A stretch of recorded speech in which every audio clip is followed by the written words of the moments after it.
ይችላል ምክንያቱም ኢየሱስ ግን አንችልም አይደል ደስ የሚል ታሪክ ይገራችሁ ኢየሱስ ለ33 ዓመት በምድር ላይ በሚመላለስበት ጊዜ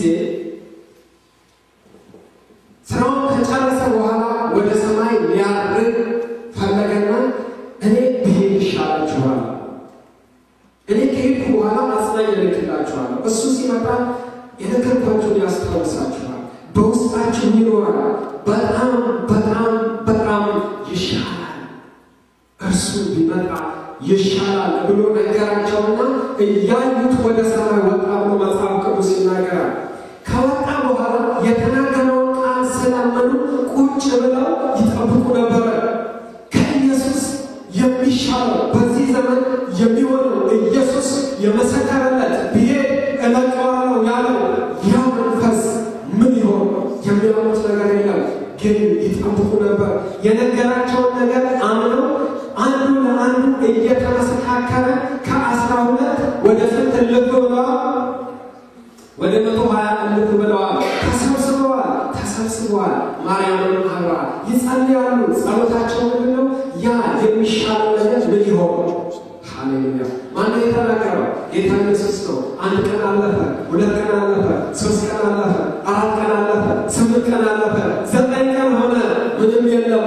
ግን ተናግሯል እናምነዋለን ሃሌሉያ ተናግሯል እናምነዋለን ይፈጽማል በአስረኛው ቀን እንደ እሳት የተከፋፈለ ልሳን በእያንዳንዳቸው ላይ ወደቀና ራማስካ ፕራዳላ ማሳቱ ሃሌሉያ ሁሉም ተነቃቁ ሰው ምን ይለኛል አላሉ አበኩንገ አላሉ እንደተሰጣቸው ላሽካራዳና ማሳቱ ሃሌሉያ ኢየሱስ ጌታ ነው ኢየሱስ ጌታ ነው ይሄ የተናገረው ነው ጌታ ኢየሱስ ክርስቶስ ምን አለ መንፈሴን እልክላችኋለሁ አመኑ ቃሉን የማያጥፍ ጌታ በአስረኛው ቀን ሁሉንም በእሳት ያቆሳቸው ሁሉም በተሰጣቸው ቋንቋ መናገር ጀመሩ ዛሬ ልሳን እናፍራለን ብንናገርም ሰው ታሰናክላለህ እንባላለን አይደል ነው አይደለም ኢየሱስ ከተናገረ ያደርጋል እንበለው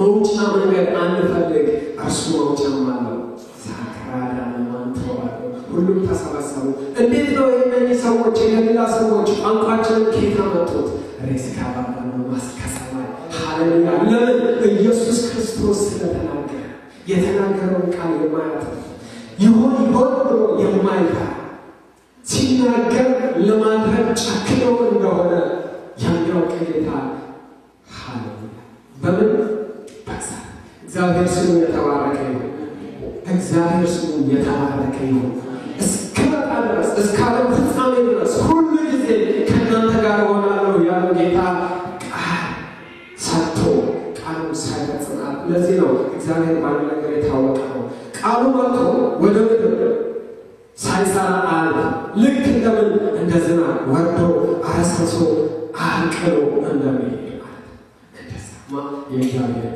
ለምን እግዚአብሔር ስለሆነ ሲናገር ለማድረግ ወሰኖ ስለሆነ ይሄናል ጌታ ስሙ የተባረከ ይሁን አሜን ኢየሱስ እንደምን ነው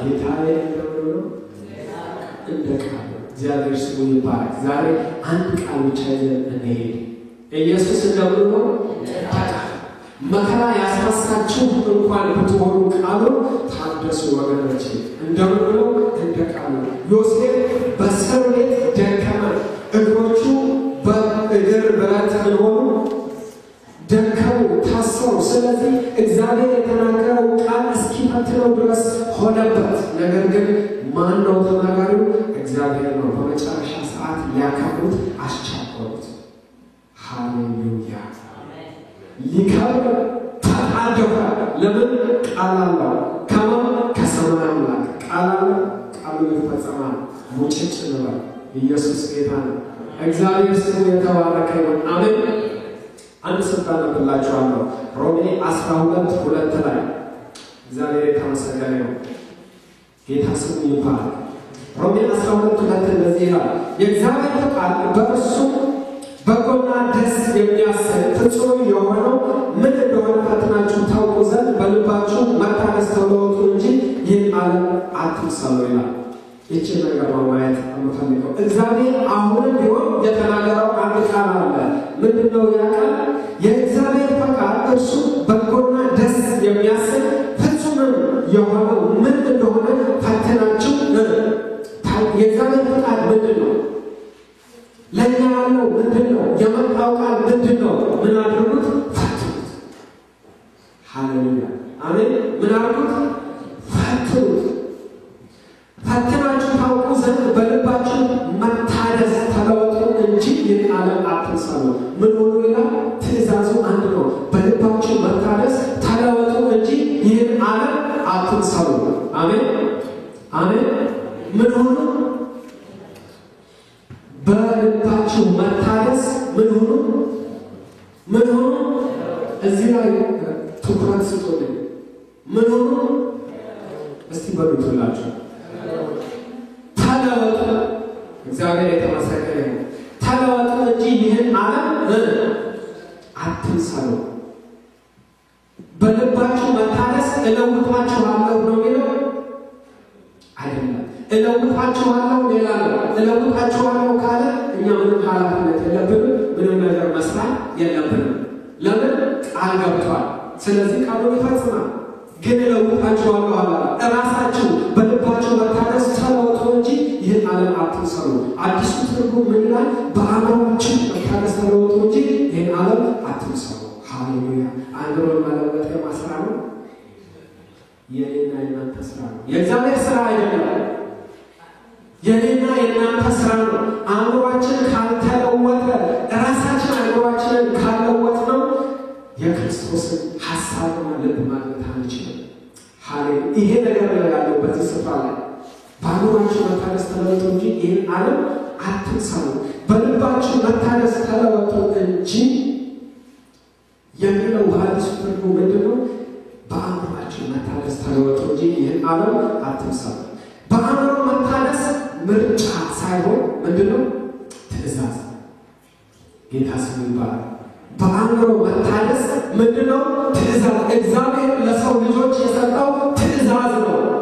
እያንዳንዱ ሰው ይህን ቃል የሰማ አእምሮን የመለወጥ ግዴታ አለበት። ጌታ ስሙ ይባላል። እግዚአብሔር አእምሮአችንን የሚለውጥ ቢሆን ኖሮ ባልተከልክ ነበር። ክርስቲያኖች ሆነን ዓለማዊ ነገር ባላሰብን ነበር። ይህ የማስራ ነው፣ የኔና የናንተ ስራ ነው። ስለዚህ እግዚአብሔር ምን ይሰራል? እኔና እናንተ ምን እንሰራለን? ዛሬ ለይተን ማወቅ አለብን። ለይተን ማወቃችን ደግሞ ይፈውሰናል። ሃሌሉያ አሜን አሜን። እግዚአብሔር ስሙ የተባረከ ይሁን። ጌታ ተለውጡ አለ እንጂ እለውጣችኋለሁ አላለም እንደነገርኳችሁ። ስለዚህ መለወጥ የማድረሻ ነው። እስኪ መለወጥ የኔ ድርሻ ነው።